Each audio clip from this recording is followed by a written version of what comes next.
मुआयना चालू आहे मुआयना. इकडं कोप आहे आणि ही काळी माती आणि ही काळी माती आहे. ते महत्वाचं. शेतकरी आला ना तो डोंगरावर येऊ दे ना तर कुठं पण जाऊ दे, माती बघणार. काळी माती आहे म्हणून एवढं गवत चांगले. हे ना खिल्लाराचं रान.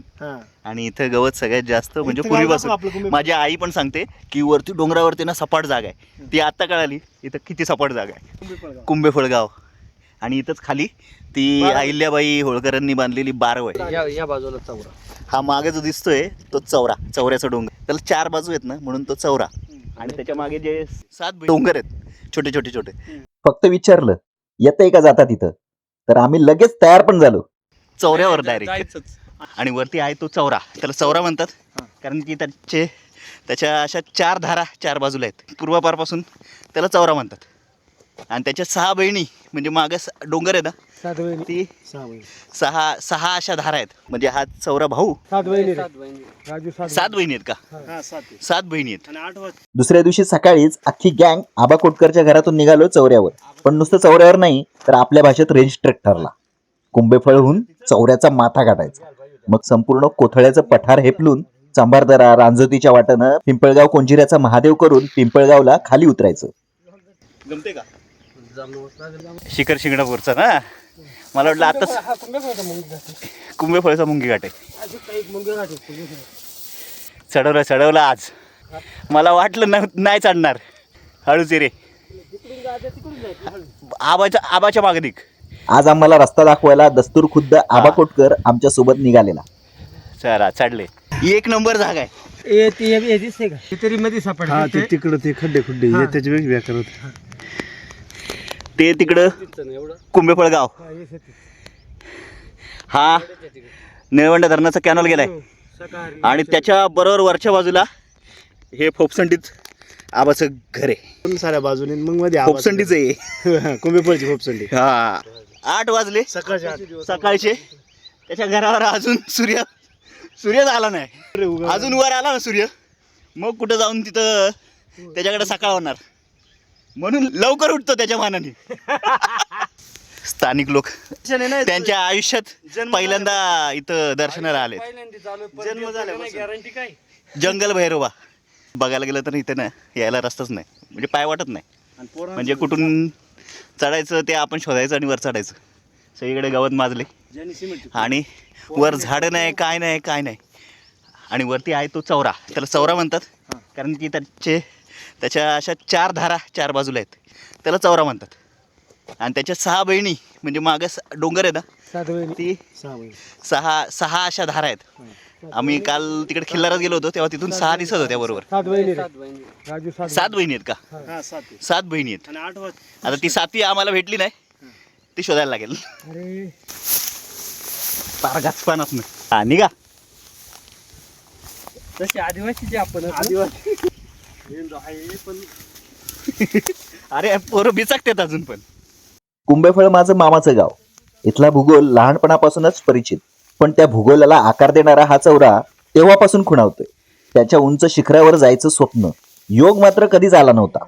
पण कधीतरी इथं जायचं हे लहानपणापासूनचं स्वप्न.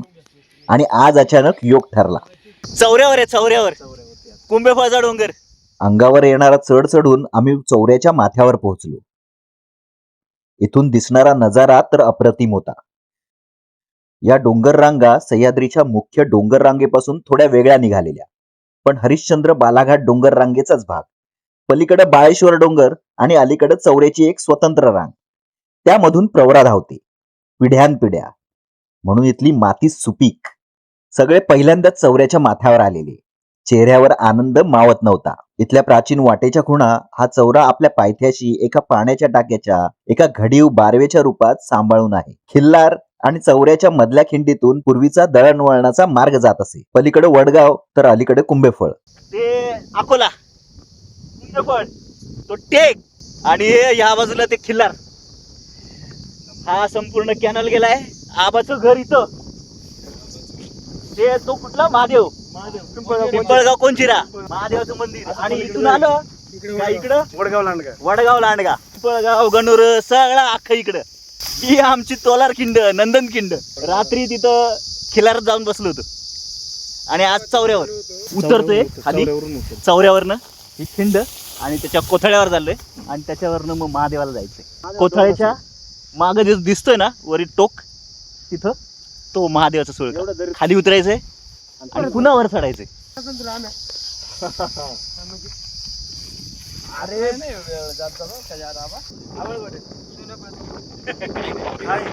काय तेव्हा हा चौऱ्यावरून पुन्हा आपण इकडे आलोय कोथळ्याला. कोथळ्याला. आणि हा कोथळ्यावरती आपण ते पुढे खाली दरी. ए, मागे ये ना. तिथं आबाचं घर आहे का नाही, कुठं? त्या आबाच्या घरापासून तिथं वरती कडेला चढलो, कडा इथं कडा छोटा, हा तिथून तिथं देवाचं हे छोटस जंगल भैरव आहे. आणि त्या चौऱ्याच्या वरती थोड्या वेळ थांबल्याच्या नंतर पुन्हा खाली उतरून या खिंडीत आलो आणि या खिंडीत कोथळ्याला. कोथळ्याला आलो. आणि मग आता तिथून इथं आलो. आणि इथून चंबरदरा, रांजुती, मग महादेवाचं. परत खाली उतरायचंय, पुन्हा वरती चढायचंय. हा आपला निळवण्याचा कॅनल पाट. इकडून चौऱ्यावरून आल्याच्या नंतर या ठिकाणावरून हा पाटाचा इथं खाली बोगदा आणि इथून पुन्हा वरती चढायचंय आता. आणि हा पुढं वरती पिंपळगाव कोंजिऱ्याचा डोंगर, महादेवाचं मंदिर आहे तिथं.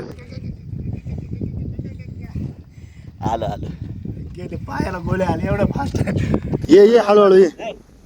इकडं मागून ये डायरेक्ट. इथं जा, इथं ये, इथं बस.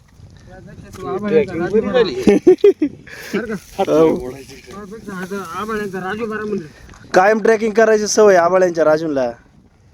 ये तू पुढे ये, आमच्या मागे जाय. मध्ये ट्रॉफिक जाम झाली. हा टोटली कळसा शिवार आहे. राहिलं मागं. कुंभेपर्यंत तिकडे मागच राहिलं त्या आपल्या डोंगराच्या तिकडे. कस काय चढायला फाटली पाहिजे कधीतरी थोडी मजा येईल. न मुहूर्त काढता ट्रेकिंग मुहूर्त करणार नाही, काय नाही. काहीच नाही. आता इथं जवळ आलोय वरती. अरे आम्ही काय खेळायचो माहितीये का? टायर होता टायर, तो आम्ही वर न्यायचो टेकावर आणि वरून सोडून द्यायचो आणि परत आणायला घ्यायला खाली. इथं आता वरती गेला की महादेव.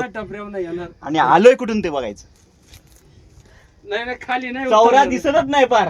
टोक दिसतंय, तिकडं कुंभेफळ. चौऱ्या टोक. हा, हलकं टोक दिसतंय. हलकंसं. तिथून पार या डोंगराने असं पार उन्हात आणायचं आणि या खिंडीत आल्यावरती एवढा किडा आमच्यात. गप जावा ना माणसाने इकडून असं फिरून रस्त्याने. रस्ता चांगला आहे. नाही, आम्हाला इथूनच चढायचंय. आहे का रे आबा? आम्हाला इथूनच चढायचंय. मग काय चढलो. नाही एकदम झकास झालं भाऊ. हा म्हणतोय परत येणार नाही. परत नाही, तुमच्या बरोबर नाही यायचं. आपल्या बरोबर येणार नाही. रस्त्याने जायचं नाही. आलो फायनली वर. तो पहिला धावला जाऊन बसायचं, दर्शन घेणार आणि बसणार.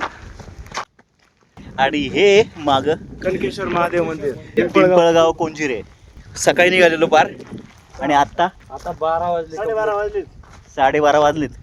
आयुष्यात कधी एवढे चालले नाही. आयुष्यात कधी चाललं नाही. बोलतो परत कधी तुमच्याबरोबर येणार नाही. नाही येणार, पण रस्त्याने येणार. हे महादेवाचं मंदिर खूप छान असेल. आता इथपर्यंत रस्ता झालाय म्हणे. म्हणजे मोटरसायकल येते, मोठी गाडी नाही ना. जुनं लाकडी मंदिर आहे. जय शिवशंभो. या सगळ्याला जागा होईल. हर महादेव. खूप कष्टाने बोलतो देवाला बसले देवाला. मी श्रावणात येतो. हा भक्त खरा भेटला देवाला. तू किती अरे मी निम्म्या रस्त्यात येऊन थांबलो होतो. ती एक माझी इच्छा अपुरी राहिली होती. इथं आमचं एंड झालाय. एवढा म्हणजे कुंभेफळ पासून आबाचं घर आणि मग तिथून वर चौऱ्यावरनं कोथळ्यावरनं पार डोंगर पार करून मग इथं पिंपळगाव कोंजिऱ्याला महादेवाच्या दर्शनाला. तिकडे वीज पडलेली ती बघायची अजून. बघायचंय का? हा, मग वीज पडली ते बघायचं. जेवायला बसलोय सगळे. शेंगदाण्याची चटणी, लसणाची चटणी, चपात्या, कैरी, कांदा, काय पाहिजे ते. पिकवित्या, पण मग दुबाळ घे खाला. पिंपळगाव कुंजिऱ्याचा महादेव. आणि इथे म्हणतात की वीज पडली आणि इथून वीज पडली आणि तिथून निघाली असं म्हणतात. आता हे माहीत नाही, मी पण पहिल्यांदा बघतोय. हा, तर पायरी आहेत. पाणी बघ काय स्वच्छ. वाव, पाण्याचं टाकं किती भारी आहे. म्हणजे एवढं हा खडक आहे अख्खा फोडलाय आणि त्याच्या आतमध्ये पाण्याचं टाक आहे आणि झाकून वगैरे व्यवस्थित आहे. भारी पाणी. झाला, शेवट झाला. आता इथून फक्त उतरायचं शिखरावरनं खाली. पण आलोय कुठून? ते कुंभेफळ कुठं?